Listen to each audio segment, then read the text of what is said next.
Hi, welcome to Fire Mountain Gems and Beads.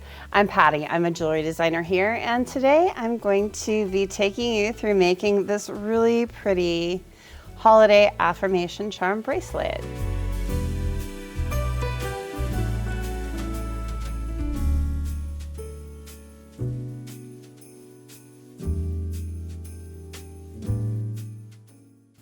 So some of the elements I'll be using in making this bracelet are this really cute affirmation charm with the kind of open circle. It's in sterling silver along with the French horn sterling silver toggle clasp. I love that. Some crystal beads and some little daisy spacers. Sometimes people call these rondelles, sometimes people just call them spacer beads. Daisy spacers is my little term for them because they look like little daisies. The first thing I'll do is string the side pieces. So I'm going to grab some AccuFlex. It's the 49 strand 0.024, which is my favorite weight of AccuFlex. They're all good for different things. This one is great if you don't need it to be too drapey, if you want it to kind of keep its form like you do in this bracelet.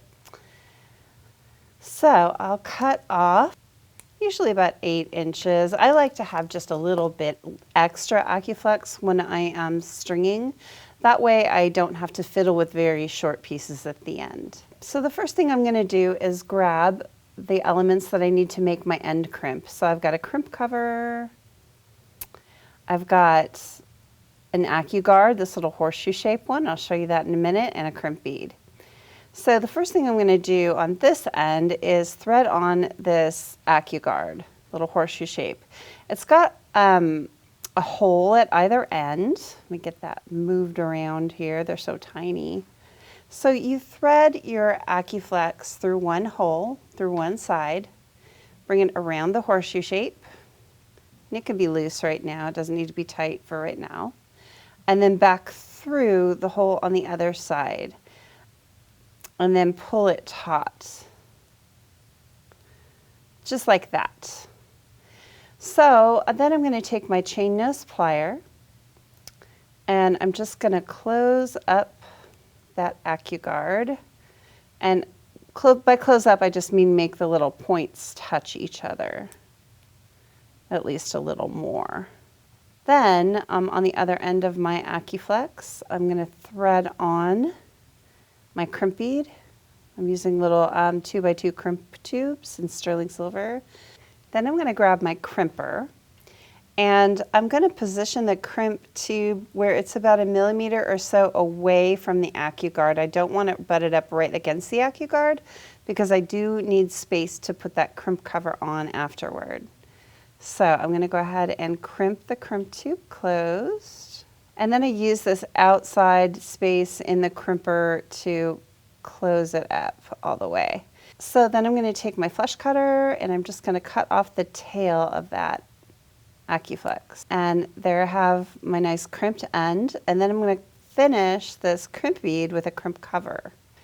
Okay, so I've got it kind of around the crimp bead and then I'm going to just gently close it up. And I want to make sure I'm not closing it up on the AccuFlex. That's the big important thing here. So when you're using this nice 0.024 AccuFlex, one of the cool things about it is it's nice and stiff. So it almost works like a needle. So you can just pick up your beads with the AccuFlex. So I'm going to pick up 3 of those right off of this pad. So we've got 3 daisy spacers and then we're going to put on one of these light cyan bicones. And then we get 3 more of the spacer beads. And then 3 of the emerald crystals, 3 daisy spacers, and then we're going to put on one of these light cyan bicones. Okay, 2 more spacer beads here. And then another light cyan. There we go. We've got some more spacers here.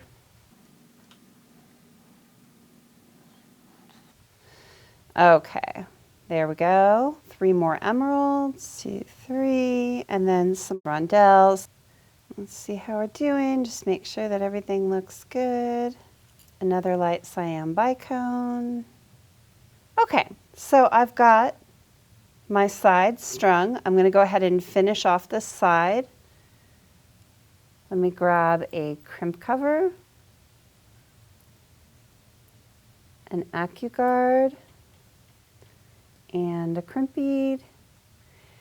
This time, when I'm finishing up this side, I'm going to put the crimp bead on first. That's really important. So we'll go ahead and get that crimp bead strung on there.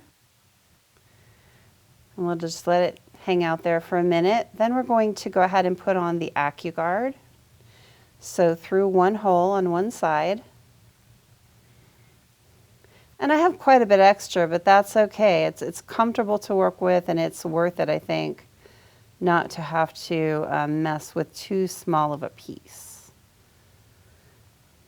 Okay, so now before I pull it tight on my AccuGuard, I'm going to just put the other side through the crimp bead. Okay. Then a little trick to tighten this properly, I can take my round nose plier, put it in the AccuGuard, and just pull nice and taut. I want to leave a millimeter on either side of the crimp bead in just a moment here. Now you'll notice that it's really hard to pull it at this point. The reason that it's hard to pull it and gap that last bit of space is because the AccuGuard is open. Grab the outside groove of your crimper and close it up. It closes up really nicely. Now I can put my round nose back in there and tighten it better. I've got it nice and tight now. Now I want to go back and check and make sure there's just enough space for the crimp cover to be seated on either side of that crimp bead. So I'm going to pull it out just the smallest amount. You don't want a lot extra because you don't want AccuFlex showing where it shouldn't, but you definitely have to have a little bit. Okay, so there, I've got just about a millimeter on either side of the crimp bead ready to go. Next, I'm going to go ahead and crimp that closed. So I'm going to grab my crimper, making sure that I stay away from the AccuGuard. I don't want to crimp my AccuGuard. Crimp nice and firmly, and then take the outside groove of my crimper and close that up. And then I like to, with my chain nose pliers for insurance, just give it another squeeze. And then do a little test. Put my round nose pliers in that AccuGuard and just pull. Is it going anywhere? No, it looks pretty secure. So now I'm going to take my flush cutter and carefully cut off the rest of the tail, making sure that I don't cut what I want to keep. There we go. And grab my crimp cover and put it over the crimp bead. I'm making sure that the AccuGuard is way out of that crimp cover. I don't want to crimp it closed around it.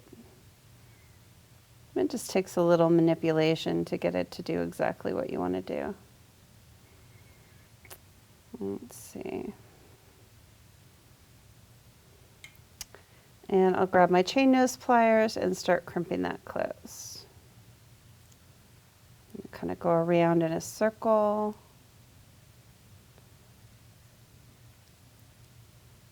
Just gently, you don't want to mar it up a bunch.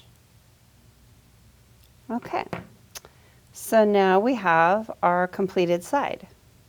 Now we're going to make this center part. So we're going to take an eye pin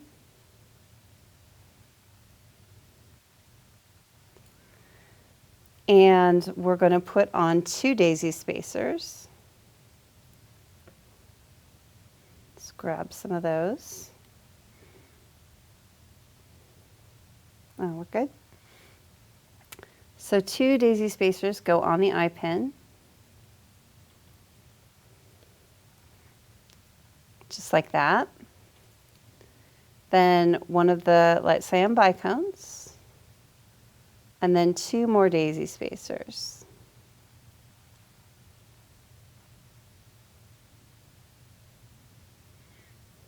Great.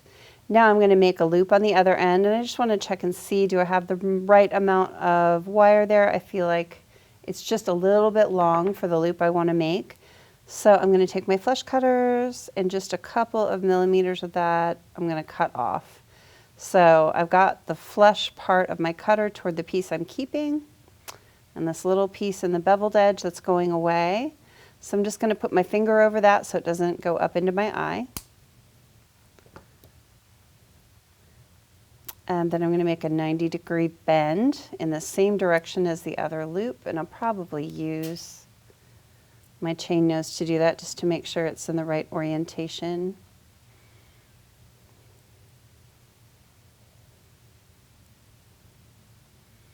There we go.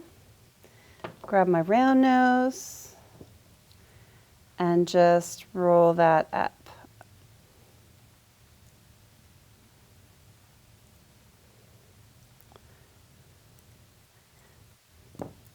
Then I really want to make sure my loops are exactly the same orientation. I'm going to grab 1 pair of pliers.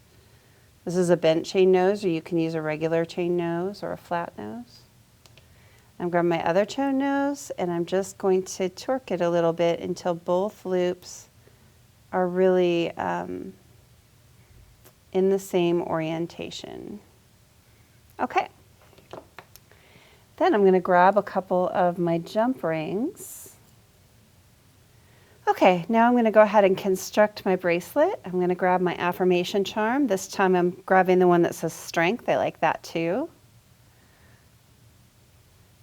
Position my jump ring in there. So the opening is right near the tip. I'm going to open that up, and I'm going to thread on the side, the charm, and one side of the center. And then I'm just going to close that up. And when I close up the jump ring, I'm rocking the tips back and forth right up against each other, adjusting to make sure that there's no space. It's a nice tight connection. There we have that. So I'm going to open up my second jump ring.